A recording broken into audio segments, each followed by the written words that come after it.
Innal hamdalillah nahmaduhu wa nasta'inuhu wa nastaghfiruh wa na'udzu billahi min syururi anfusina wa min sayyiati a'malina. Man yahdihillahu fala mudhillalah wa man yudlil fala hadiyalah. Asyhadu an la ilaha illallah wahdahu la syarikalah wa asyhadu anna Muhammadan abduhu wa rasuluhu alladzi la nabiyya wa la rasula ba'dah. Sallallahu wasallam alaihi wa ala alihi wa sahbihi wa man tabi'ahum bi ihsan, amma ba'd. Halaman 17, hadis nomor 33 di bawah. Ini masih tentang najis. Wa an Abi Samhi radhiyallahu an qala Rasulullah sallallahu alaihi wasallam yughsalu min baulil jariyati, dicuci dari air kencing bayi perempuan, wa yurashu min baulil ghulam, dan cukup disiram atau diperciki air dari air kencing bayi laki-laki. Akhrajahu Abu Dawud wa Nasa'i wa Shahahul Hakim, diriwayatkan Abu Dawud, An-Nasa'i, dan disahihkan oleh Imam Al-Hakim. Hadis ini menunjukkan bahwa air kencing itu najis, dan khusus untuk bayi laki-laki dan perempuan itu ada perbedaan. Bayi laki-laki cukup disiram, cukup diperciki air. Kalau bayi perempuan harus dicuci. Bayi laki-laki yang disebutkan di hadis ini dalam riwayat lain disebutkan yang belum makan, berarti yang masih ASI eksklusif, ya. Jadi rata-rata 6 bulan kan, kecuali kata ibu saya sendiri, kalau saya maneh macena peuting ka hiji geus ceurik we beak susu katu susu kenca teh wawalan ku cau repeh cenah gitu. Jadi kalau saya sejak bayi sudah plus pisang gitu ya. Jadi tidak termasuk di sini, berarti tetap harus dicuci. Apalagi air kencing dewasa ya, ini tidak ada perbedaan, tetap harus dicuci.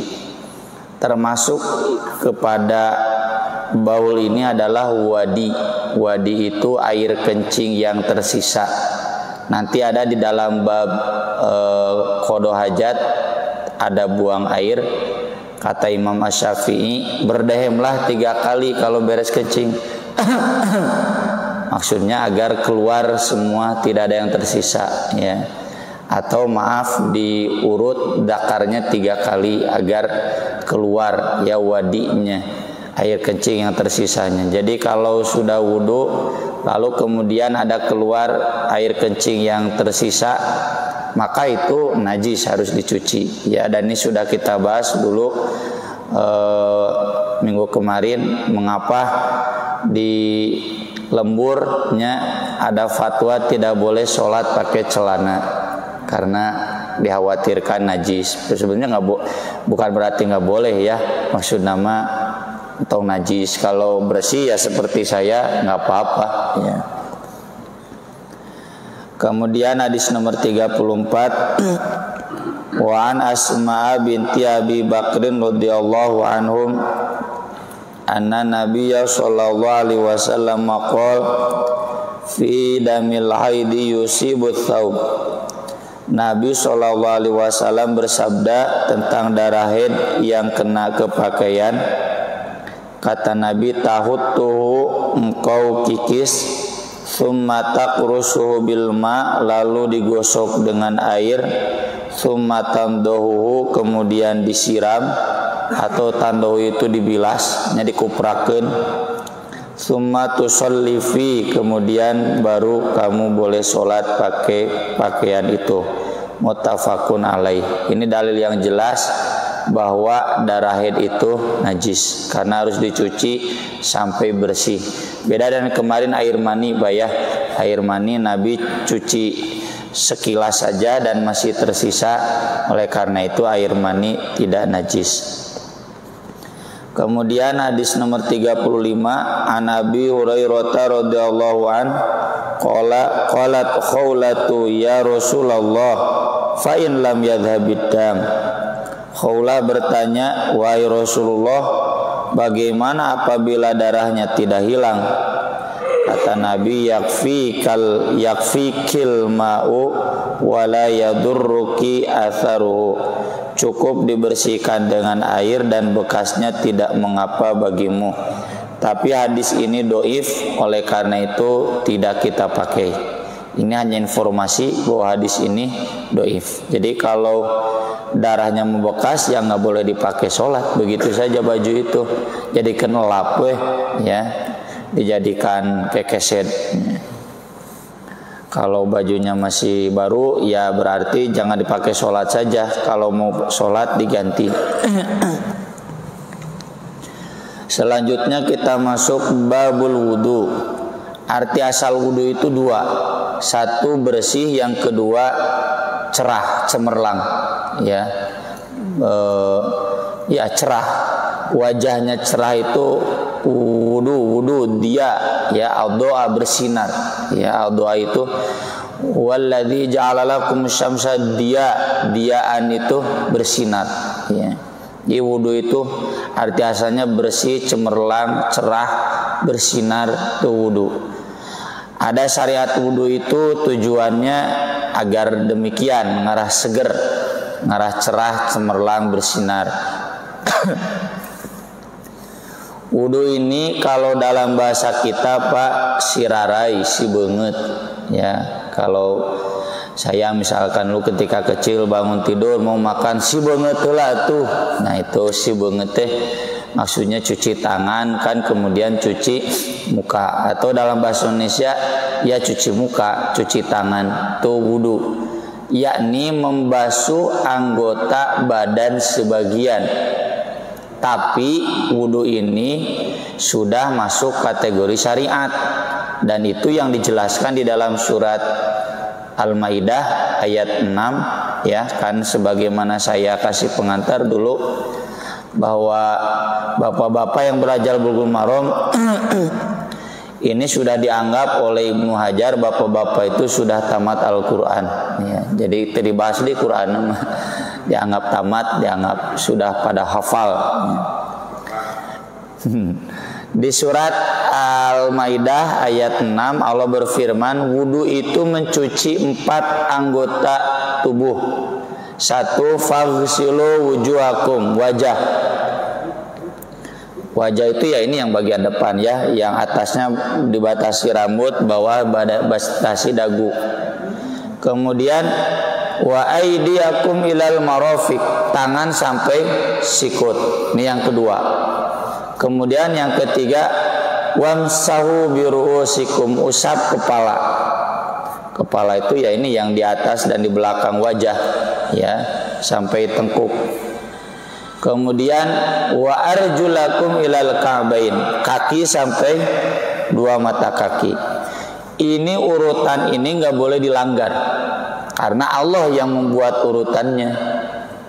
Beda nanti dengan mandi junub. Kalau mandi junub nggak ada urutannya. Wa in kuntum junuban fattahharu. Kalau di surat An-Nisa 43, hatta taghtasilu, mandinya gimana? Nggak ada urutannya. Sok we, asal banjur asal bersih itu mandi, ya. Tapi kalau wudu ini urutannya jelas. Dan para ulama sepakat wudu itu kalaupun sesuai dengan Al-Quran saja itu sudah sah.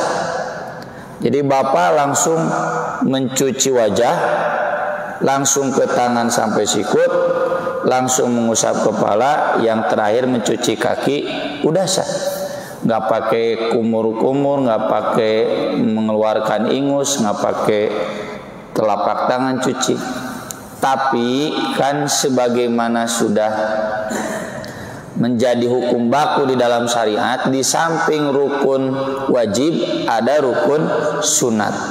Rukun sunat itu statusnya sunat, boleh ditinggalkan.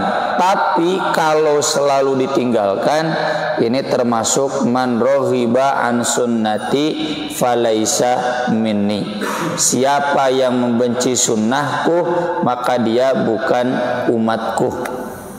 Bapak teu tahajud sawengi dua wengi teu doraka.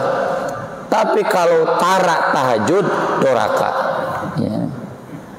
Bapak teu tahiyatul masjid teu doraka. Tapi kalau tara tahiyatul masjid, enggak pernah enggak mau tahiyatul masjid, lebar we tahiyatul masjid teh. Itu berarti berdosa. Berdosanya karena membenci sunnah. Jadi itu ya kenapa disebut amal mandub itu. Kalau dalam usul fikih istilahnya mandub, tapi kemudian populer dengan istilah sunat karena harus diperhatikan sunnahnya. Yang pertama, an Abi Hurairah radhiyallahu an, hadis nomor 36, an Rasulillah sallallahu alaihi wasallam annahu qala laula an asyqa ala ummati la amartuhum bisiwaki ma'a kulli wudu. Seandainya aku tidak memberatkan kepada umatku, pasti aku perintahkan mereka bersiwak pada setiap kali wudu. Siwak ini pohon yang terkenal ya, dikenal, yang rantingnya bisa dipakai gosok gigi. Mudahlah di Google Pak, ketik siwak, nah eta tangkalna gitu. Di Arab banyak, walau alam di Indonesia saya kurang tahu ya. Buahnya juga enak, hitam, itu pernah saya bahas kurang lebih 2 bulan kemarin dalam kajian Sahih Muslim Jumat subuh. Itu Nabi pilih yang hitam, saya minta itu karena manis, buah siwak itu ya. Jadi maksud siwak itu gosok gigi ya, bukan berarti harus dengan siwak, tentunya dengan Pepsodent, dengan den yang lain juga boleh ya. Akhrajahu Malik wa Ahmadu wa Nasa'i wa Sahahu Ibnu Khuzaimah wa dzakarahu al-Bukhari ta'liqan. Ini riwayat Imam Malik, Imam Ahmad, An-Nasa'i, Ibnu Khuzaimah, termasuk Imam Bukhari.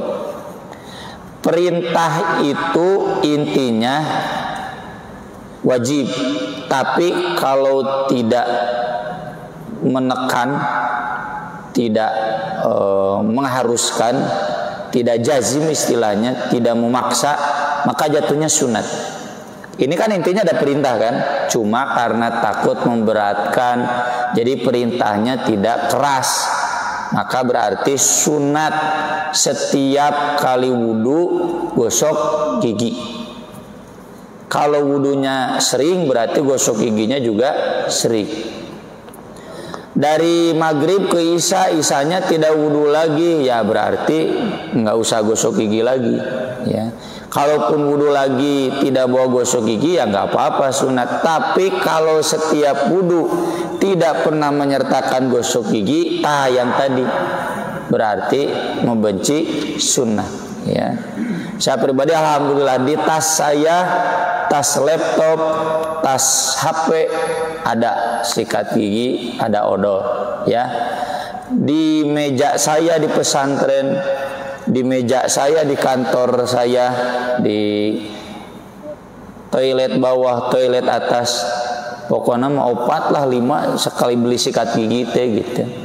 Apa tujuannya? Agar saya mudah mengakses ya.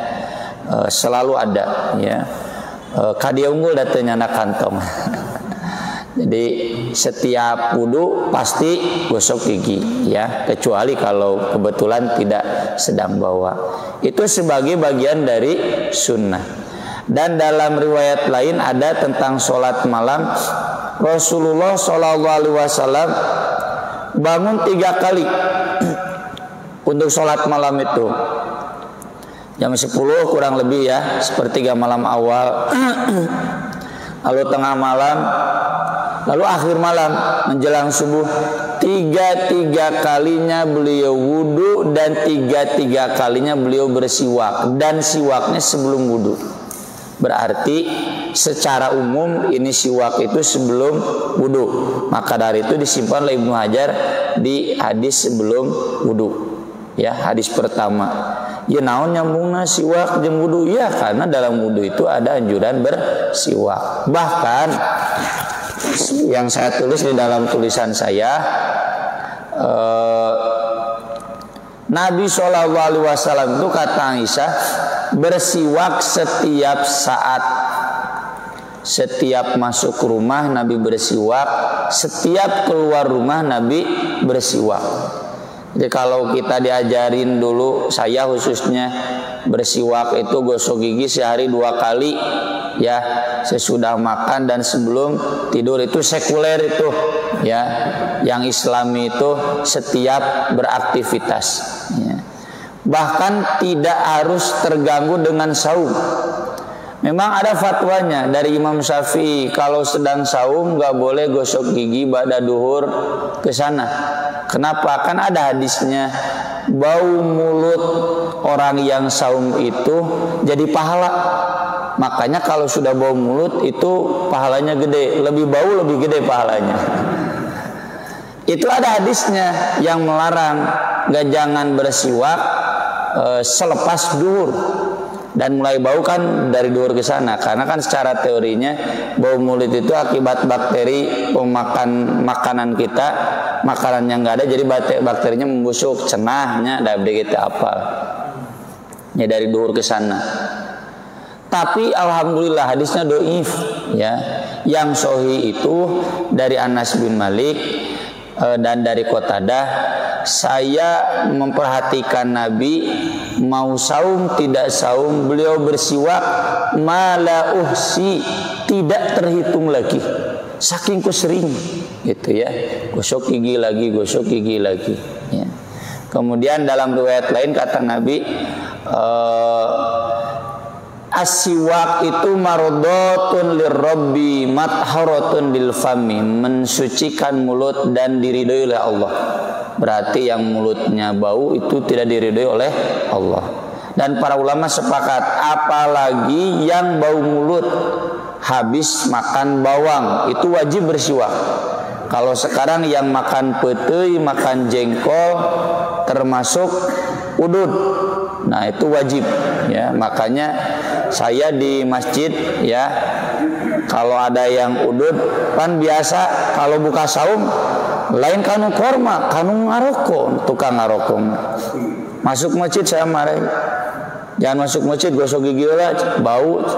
Wah, cuma saya kagok, saya sensitif, lain saya sensitif, didinya bau cete.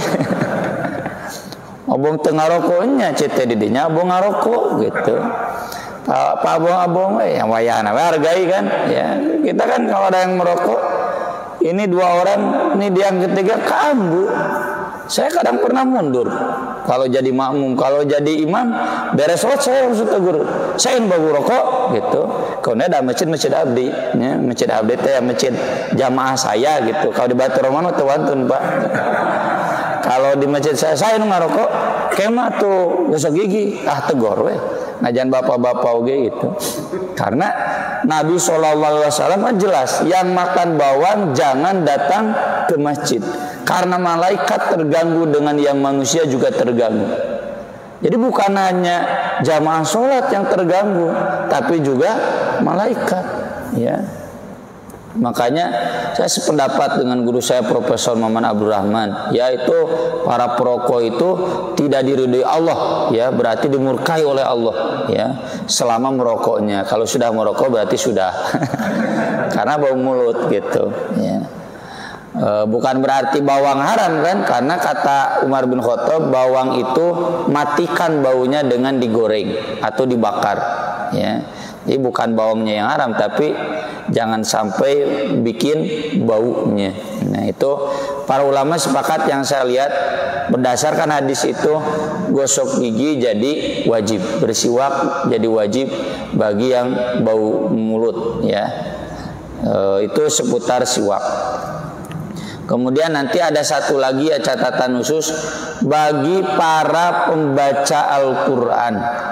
Karena kata Nabi, nadzifu afwahakum, bersihkan mulut kalian, karena malaikat itu mendekati mulut kita.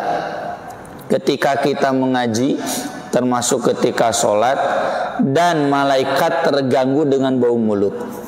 Maka dari itu pastikan Mbak, kita sebelum ngaji, sebelum sholat ini steril ya dari bau mulut. Karena kalau tidak demikian berarti malaikat tidak akan menjadi saksi sholat kita atau tidak akan mencatat amal baik kita, jadi rugi ya. Kemudian hadis berikutnya ini dari Humron. Humron ini maulanya Utsman, membantulah mantan hamba saya Utsman. Ia menceritakan anna Utsman da'a biwadu, ini salah ketik nih, biwusu salah, biwadu, minta air untuk wudu. Fa ghasala kaffaihi thalatha marrat, cuci dua telapak tangannya 3 kali. Begini Pak ya. Nah, nanti dijelaskan di hadis dengan menyelat-nyelati jarinya. Cuci dulu kanan 3 kali, baru kiri 3 kali, jangan kanan kiri. Nanti dijelaskan di bagian berikutnya. Sesudah itu tamad maldo wastan syako wastan tharo, berkumur-kumur. Istinsak itu menghirup air ke hidung, wastan tharo itu mengeluarkannya lagi. Ini nanti dijelaskan di hadis yang akan datang sekaligus Pak. Jadi dari tangan kita itu langsung setengahnya buat kumur-kumur, setengahnya buat ke hidung. Meski ada ulama yang menjelaskan ini boleh berurutan, kumur-kumur dulu, lalu nyingsring, ya, membuang ingus, menghirup air ke hidung dibuang. Tapi yang terbaik begini, nanti ada hadisnya. Ya, kalau susah nggak apa-apa ikut ijtihad ulama yang membedakan, kan sesama ijtihad tidak ada yang salah. Ya. Wastantaro, lalu nyingsrinya dikeluarkan lagi. Kemudian ghusala wajahu thalatha marrat, mencuci wajah 3 kali, ya, mencuci.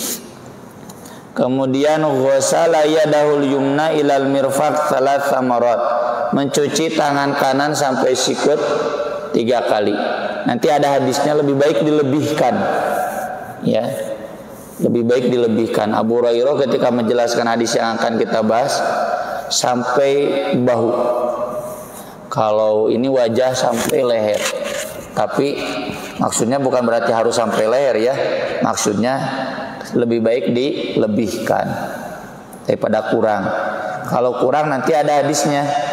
Di sini bagian akhir, Nabi melihat sebesar kuku di bawah 2 mata kaki yang tidak terbasuh air. Pan orang Arab mah kebulnya padang pasir, jadi kelihatan bekas air dan yang tidak terbasuh oleh air itu.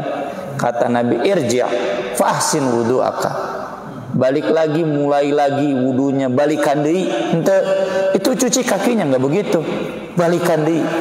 Ya, ini menunjukkan tidak sah kalau ada bagian wudu yang tidak terkena air, harus balikan lagi, bukan eta cenah kaluat sikuna, cenah langsung diusahakan, nggak bisa.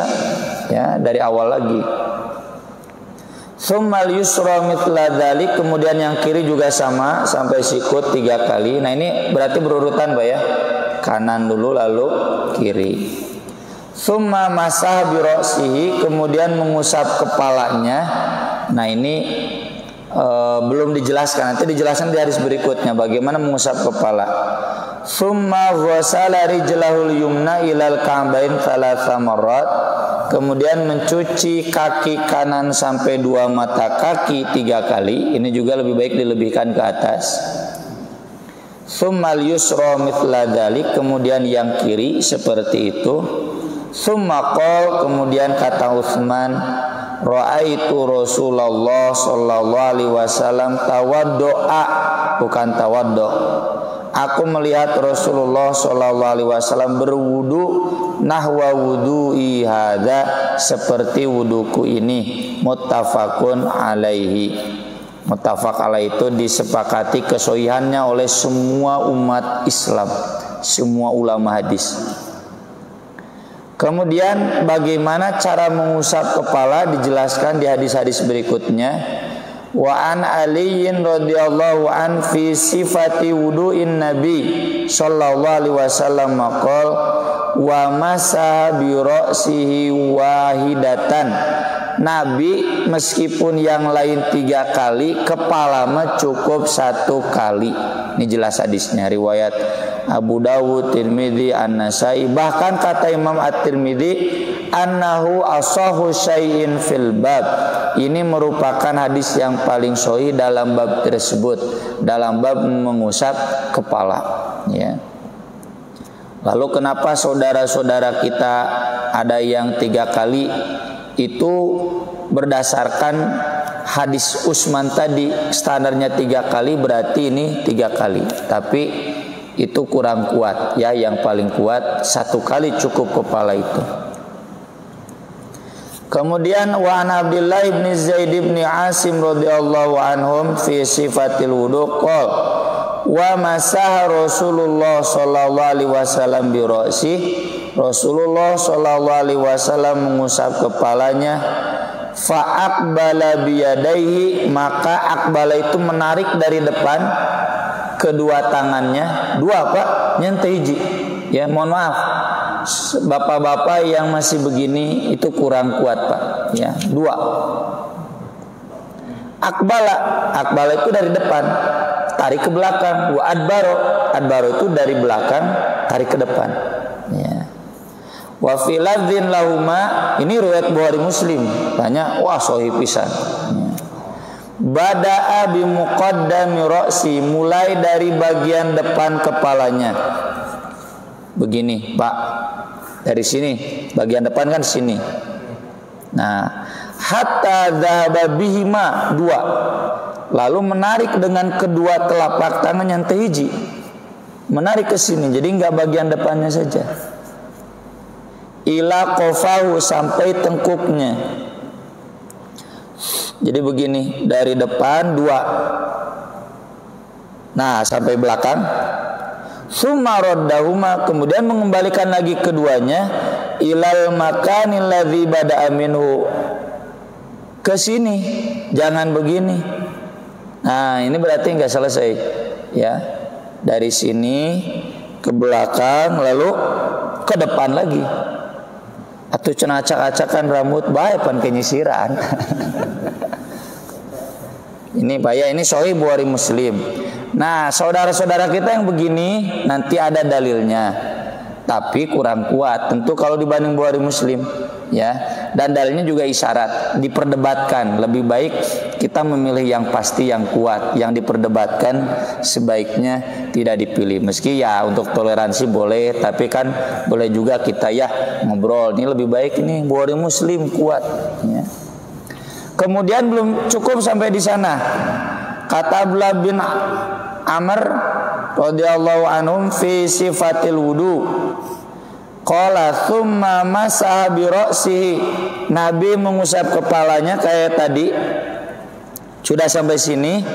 Wa adkhala isba'aihi, memasukkan 2 jari sabahata ini, telunjuk, fi udunaihi, wa masaha bi ibhamaihi, lalu mengusap dengan ibu jari zahira udunai, punggung telinganya. Jadi begini Pak ya.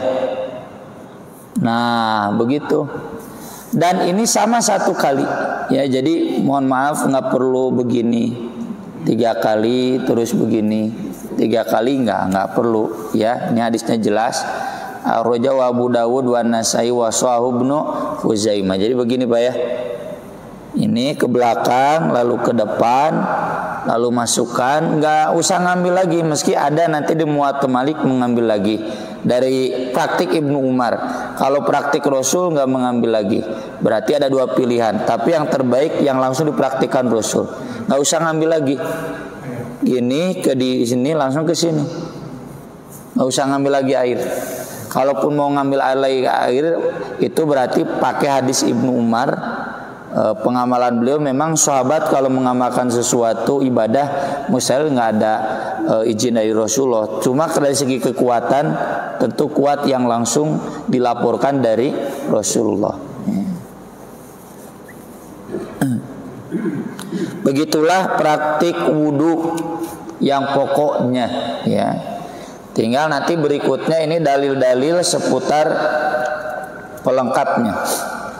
Nomor 42. Wa an Abi Hurairah radhiyallahu anhu qala Rasulullah sallallahu alaihi wasallam idza staiqadha ahadukum min naumi, apabila seseorang di antara kamu bangun dari tidurnya, falyastanfir salasan, nyingsringlah ya. Jadi makan menghisap air dengan hidung lalu menghembuskannya 3 kali panjang teuing. Bahasa Sunda mah nyingsringlah 3 kali. Fa inna syaitana yabitu ala khaysumihi, karena setan tidur di daun di lubang hidungnya, di cukang irung ya. Muttafaqun alaihi. Ini apa kaitannya dengan bab wudu? Dalam riwayat lain disebutkan apabila kamu bangun tidur lalu mau berwudu, maka nyingsringlah, buanglah ingus 3 kali. Berarti ini kaitannya dengan hadis yang tadi.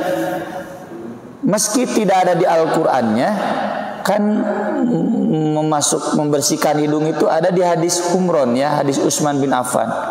Pertanyaannya, apakah berarti ini statusnya mubah?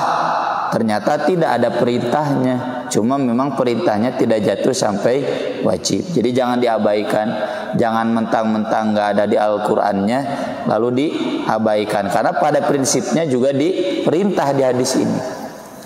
Lalu kemudian pertanyaannya, kenapa yang ditulis oleh Ibnu Hajar di hadis ini tidak ada yang kata-kata wudu? Sengaja Ibnu Hajar hendak memberikan fikih kepada kita semua bahwa adab ini tidak terbatas kalau mau wudu saja. Intinya bangun tidur, baik itu bangun tidurnya wudu atau tidak wudu, bangun tidur itu nyingsring 3 kali ya.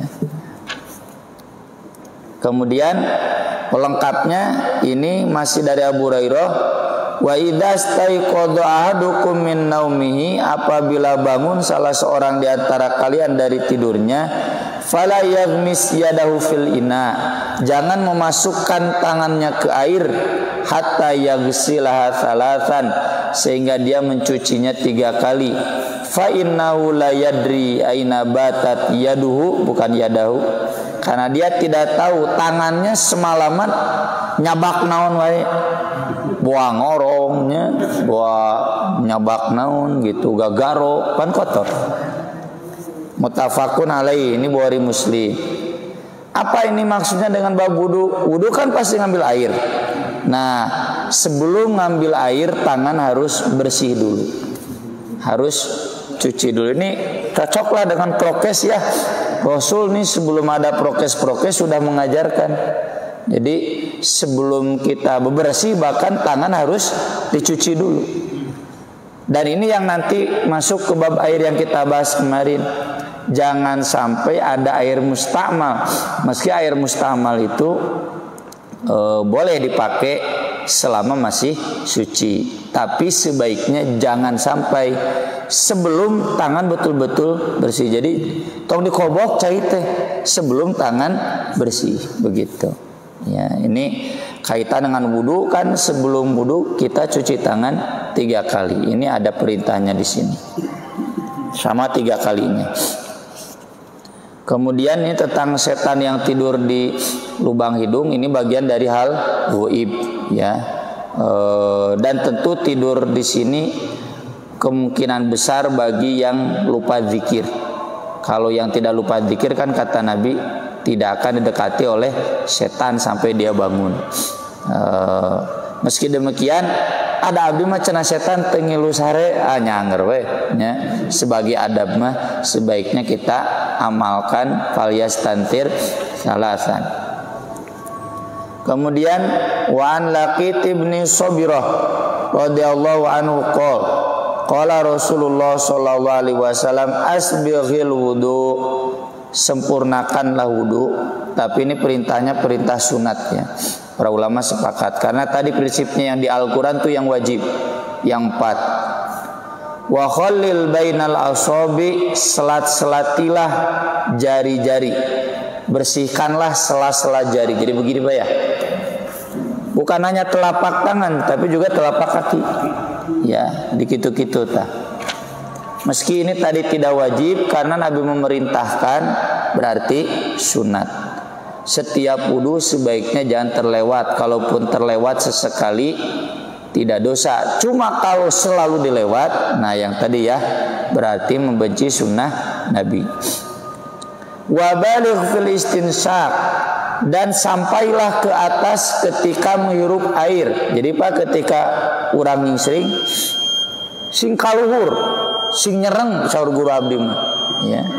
Illa antakuna shaiman, kecuali ketika sedang saum, karena bisa batal kan masuk air ke kerongkongan, kan satu jalur, ya. Sekian dulu, kita sambung nanti sudah sholat isya. Aku lo qouli hadza wa astaghfirullah li wa lakum. Wassalamualaikum. Innal hamdalillah nahmaduhu wa nasta'inuhu wa nastaghfiruh. Asyhadu an la ilaha illallah wa asyhadu anna Muhammadar Rasulullah. Allahumma shalli wa sallim wa barik ala Muhammad wa ala alihi wa sahbihi wa man tabi'ahum bi ihsan, amma ba'd. Kita lanjut dulu ke hadis nomor 45 karena masih nyambung temanya. Wali Abi Dawud fi riwayatin, dalam riwayat Abu Dawud, idza tawadda'ta famadmid, apabila kamu berwudu maka berkumur-kumurlah. Ini semua menunjukkan bapak-bapak bahwa mencuci telapak tangan tadi di awal, kumur-kumur, kemudian istinsak, menghirup air ke hidung, kemudian mengeluarkannya lagi, ya, nyingsring. Meskipun tidak ada di Al-Qur'annya, tapi di hadisnya jelas diperintahkan. Jadi sunat, ya, meski tadi perintahnya tidak jatuh wajib, statusnya sunat, dan sebaiknya diamalkan. Bukan sebaiknya, seharusnya diamalkan di dalam wudu. Kemudian hadis berikutnya, wa an Utsman radhiyallahu taala anna nabiyya sallallahu alaihi wasallam kana yukhallilu lihyatahu fil wudu. Nabi sallallahu alaihi wasallam membersihkan sela-sela janggutnya ketika wudu, ya. Jadi begini Pak, janggut itu begini, ya. Tadi cuci wajah, terus janggut begini-begini. Ini hadisnya sahih riwayat Tirmidzi, disahihkan oleh Ibnu Uzaimah, dan ini yang tadi bagian kesempurnaan wudu. Meski tidak wajib, tapi jatuhnya sunat. Ingat-ingat Pak ya. Jadi kalau telapak tangan, telapak kaki ini ya, sela-sela jari, kemudian janggut ini, kemudian hidung sampai ke atas, dugikeun ka nyereng, ya. Nya teu nyerengit teu naon asal nepi ke atas, kecuali sedang saum. Kalau sedang saum jangan berarti memaksakan ngarah seger cerenya ada kata lega dia berarti, ya. Kecuali kalau nggak sengaja, ya, nggak sengaja itu makan saboboko ge nya teu batal saum, nya da teu dihaja. Kemudian hadis berikutnya, wa an Abdullah bin Zaidin qol inna nabiyya sallallahu alaihi wasallam utiya bi thulutsai muddin, diberikan 2/3 mud. Satu mud itu Pak 1/4 sok. Satu sok, ingat ukuran zakat. Kalau ini air berarti liter, ya. Kan satu sok itu 3/4 liter. Berarti kalau satu mud kurang lebih 800 ml. Kalau 2/3-nya berarti kurang lebih 600 ml. Seukuran botol aqua yang 600 ml. Sakitu Nabi wudu teh. Kalau kita satu siuk, ya tentu sedikit-sedikit, ya. Orang udah ngegolontor we nya tina keran, ya. Saya baru ketemu keran Islami itu di Bandara Changi, Singapura, ya. Itu kan pakai sensor, ya. Kita begini keluar air, kita tarik berhenti. Saya dalam hati, kok ini bandara kafir tapi kerannya Islami. Jadi betul-betul air itu dipakai sesuai kebutuhan. Insya Allah itu tidak akan banyak pemborosan. Saya pribadi kalau wudhu, cuci, mau tarik, matikan, ya, gosok-gosok. Mau kumur-kumur, beres kumur-kumur, matikan dulu. Gitu selalu. Atau mau mengusap kepala, pasti dimatikan dulu. Itu. Karena Nabi pun sehemat mungkin, terlebih zaman Nabi, zaman yang susah air, ya. Faja'ala yadluku dhira'aihi, dan beliau menggosok-gosok kedua lengannya. Jadi mencuci lengan itu sampai digosok-gosok. Nggak cukup 1 kali 2 kali, gosok-gosok saja, ya. Kemungkinan besar ini Rasul karena beliau tangannya kotor, ya, berdebu atau habis apa. Meski demikian, kalaupun kita menggosok-gosoknya itu bagus-bagus saja. Dan ini semua bagian dari kesempurnaan wudhu. Tidak jatuh wajib, tapi jatuhnya sunat. Sekian mungkin ini, nanti hadis-hadis berikutnya seputar kelengkapan wudhu. Ya, barangkali ada yang mau ditanyakan oleh jamaah sekalian, saya persilakan. Pak Haji, mangga. Abdi ninggalna ka dieu lah, mangga.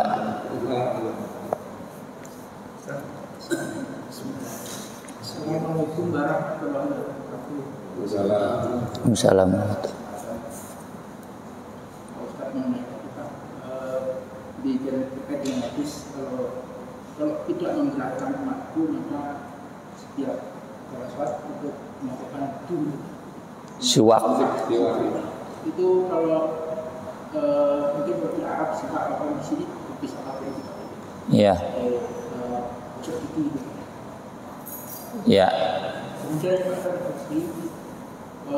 pada saat itu berhubungan dengan pada saat kita bangun tidur itu kadang-kadang kita belum tahu ilmunya, karena kita kan mungkin minim atau mungkin tahu dari ilmu. Kalau itu akhirnya kita begitu bangun tidur kan kita berpikir kemudian harus mencuci kulit tangan, kemudian istinfar, dan itu sebaiknya bagaimana Pak? Iya. Kemudian juga itu kalau ini kadang-kadang kita dulu tadi Pak Ustaz kan harus dari kanan kiri 3 kali. Kadang-kadang lupa jumlahnya, tapi ya. Yang pertama, siwak itu tentu seperti zakat fitri, ya, zakat fitrah dengan gandum. Karena kita nggak ada gandum, ya pakai beras gitu. Jadi berlaku kias. Kalau yang kaitannya dengan alat-alat atau kelengkapan dari satu ibadah yang sekiranya kita tidak bisa mengaksesnya, maka diakses yang serupa dengan itu, namanya kias, ya. Kayak zaman Nabi kurban dengan unta, ya, atau dengan sapi. Sapinya juga beda dengan sapi kita kan, tapi ya asal sama sapi, itu boleh zakat fitri. Atau zakat pertanian, peternakan, dulu kan langsung dengan hewannya, pertanian langsung dengan sayur-sayurannya, buah-buahannya. Kalau sekarang kan lebih praktis dengan uangnya karena nilainya sama, itu boleh, kayak termasuk siwak. Intinya kan gosok giginya, bukan berarti harus dengan siwaknya. Terlebih kita susah mengaksesnya, maka boleh, karena intinya membersihkan giginya. Kemudian yang kedua terkait bangun tidur, dalam riwayat tentang zikir sebelum wudu, sebelum cuci tangan, sebelum nyingsring, ya, itu zikir dulu. Dan itu jadi dalil boleh berzikir meski belum punya wudu, ya. Meski sebaiknya kita berzikir itu dalam keadaan wudu. Terlebih karena kalau Rasulullah SAW itu sebelum tidur pun wudu, ya. Rasul kan memerintahkan sebelum tidur wudu. Jadi kalau ilmu sekuler sebelum tidur gosok gigi, cuci kaki.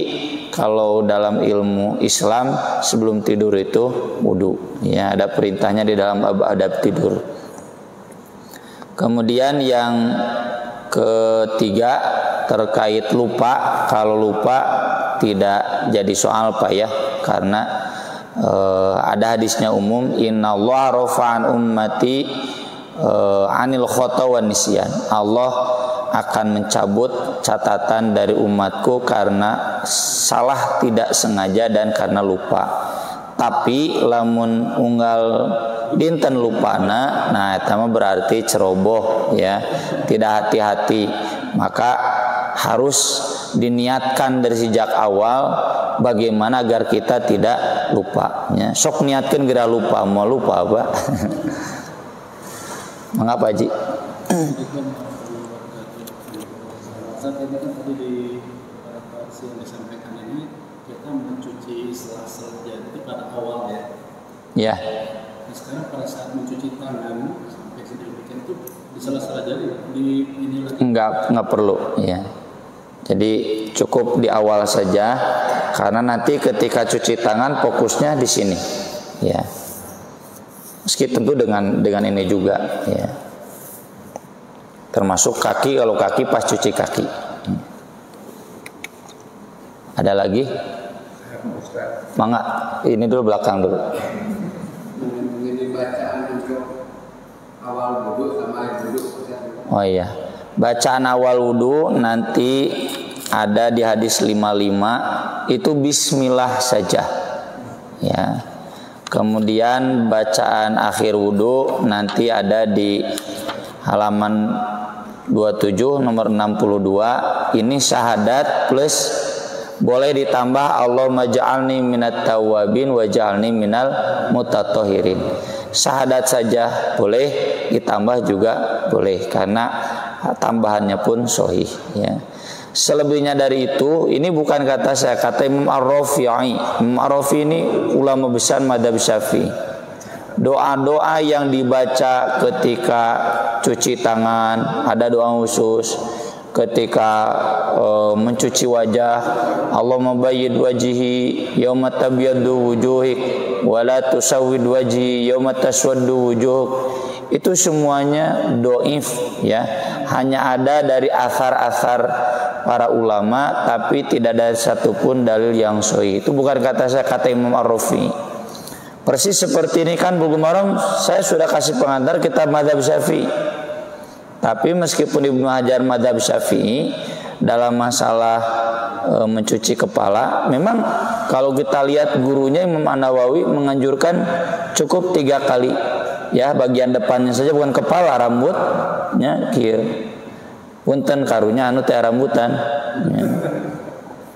Tapi Ibnu Hajar terbuka ya, kalau ada hadis Bukhari Muslim ya, meskipun di mazhabnya tidak diajarkan sebelumnya, ya pakai saja begitu ya. Jadi cara mencuci kepala yang paling baik seperti yang tadi gitu. Begitu Pak. Mengapa Pak Haji? Ustaz, kalau dulu kan harus tiap hari dicuci ya. Saya kebiasaan saya sambil wudhu 3 hari itu. Ganti tangan dulu, tiap jari dicuci dulu, baru wudhu. Oh, di dalam praktik wudhunya. Oh iya. Ya memang di sini intinya tidak dijelaskan ya Pak Haji secara rinci.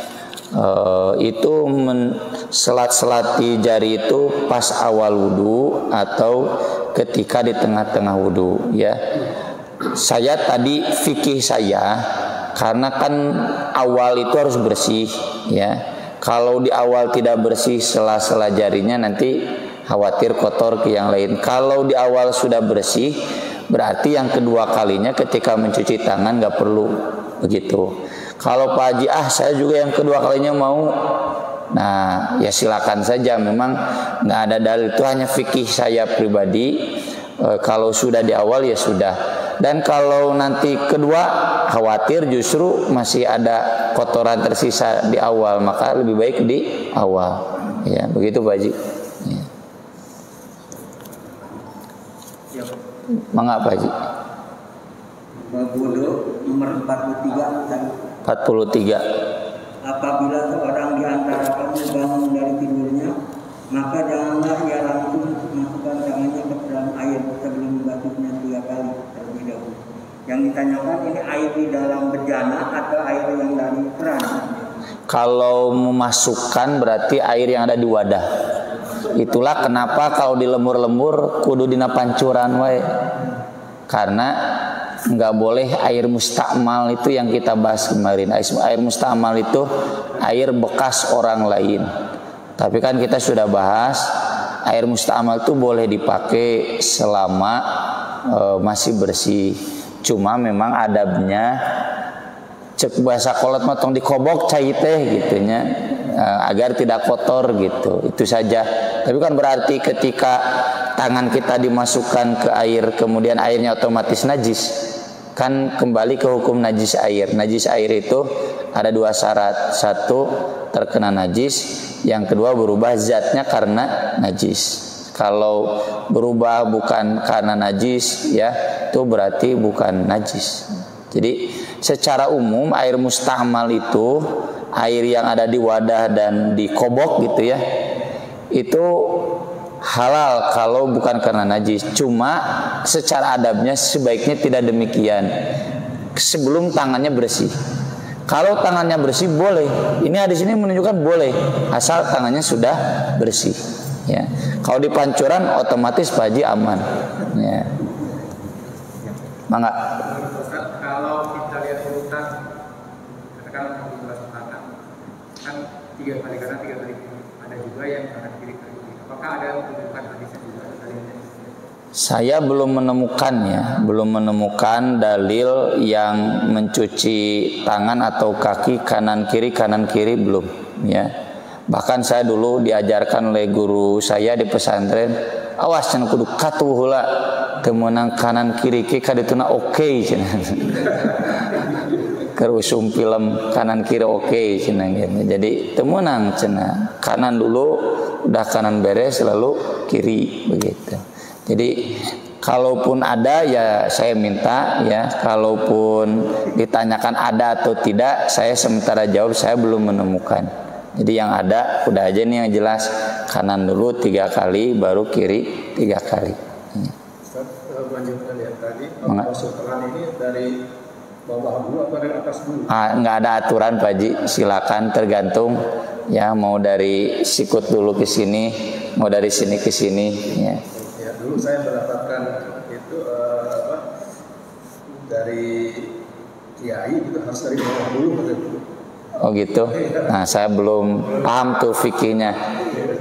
Kalau masih ada kiainya di WhatsApp Pak Haji, Pak Haji dalilnya apa gitu.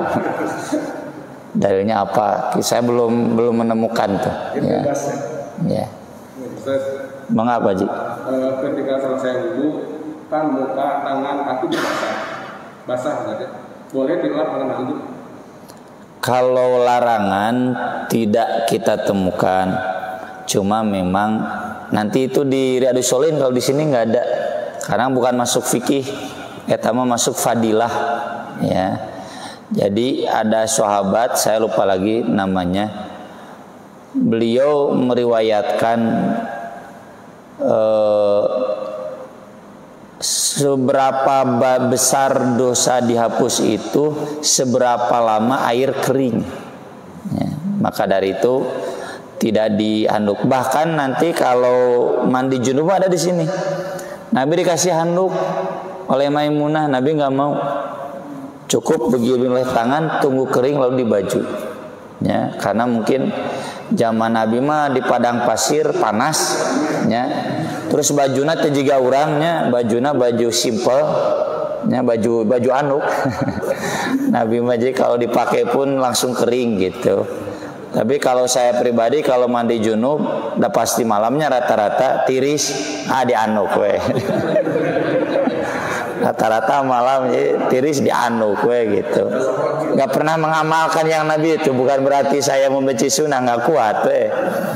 Tapi kalau wudhu memang saya nggak pakai handuk ya. Jadi karena itu hadisnya sampai Amr bin Anbasah sampai diprotes oleh sahabat lainnya, kamu nih hati-hati cenah, padahal udah tua. Kadai cenah meriwayatkan teh bapak udah tua bisi saliwang gitu. Beliau mengatakan telingaku mendengarnya jelas, bukan 1-2 kali sering gitu. Jadi ada fadilah jangan langsung dikeringkan, karena ukuran dosa terhapus itu ukuran tetesan air terakhir ya. Jadi kalau langsung dihapus diseka dengan handuk itu pahalanya kecil, tapi sah, wudunya sah ya. Sah. Hari lebat ka masjid Bapak kekeset we daripada kotor. Kekeset we. Soalnya kamu kekeset kotornya bekas wudu teh kan pasti kotor ke masjidnya. Silakan yang lain dari belakang. Mangga Pak Haji.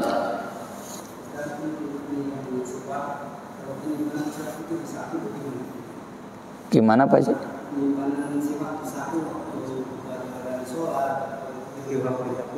Boleh. Oh gitu. Itu saya harus tanya ke dokter tuh. Walau alam ya.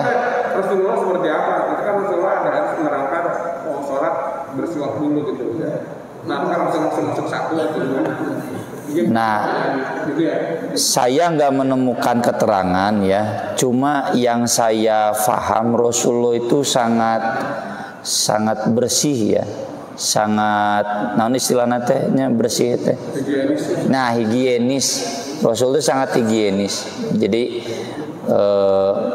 Jadi yang saya pahami itu tentu pakai air ya, bersiwak itu. Walau alam ya, kalaupun kemudian masuk saku, apakah ada zat tertentu di siwak itu sehingga dia steril ya dari bakteri-bakteri yang merugikan? Walau alam. Nah, ini saya yang harus tanya dulu ya gitu ya.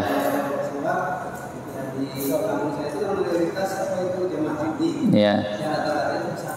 Oh gitu. Emang bersih Pak itu katanya. Gimana? Atau masih bau? Kan hari itu baunya. Jadi saya menduga itu bau Pak ya. Saya menduga bau. Kalau dalil hadis saya belum menemukan bahwa Rasulullah bersiwak itu masukkan ke baju nggak pakai air, saya belum menemukan. Dan itu saya kira tataran teknis ya, tidak diatur syariat. Jadi kita kembalikan ke teknis yang terbaik, yang higienis ya. Terima kasih Pak, ini informasinya nih. Saya baru tahu. Ada lagi Mangga? Cukup? Ya kalau cukup sekian, mudah-mudahan bermanfaat. Insya Allah nanti kita sambung di pembahasan tentang kelengkapan seputar praktik wudu. Aku qouli hadza wa astaghfirullah li wa lakum, subhanakallahumma wa bihamdik, asyhadu an la ilaha illa anta, astaghfiruka wa atubu ilaik. Wassalatu wassalamu ala Rasulillah. Wassalamu alaikum warahmatullahi wabarakatuh.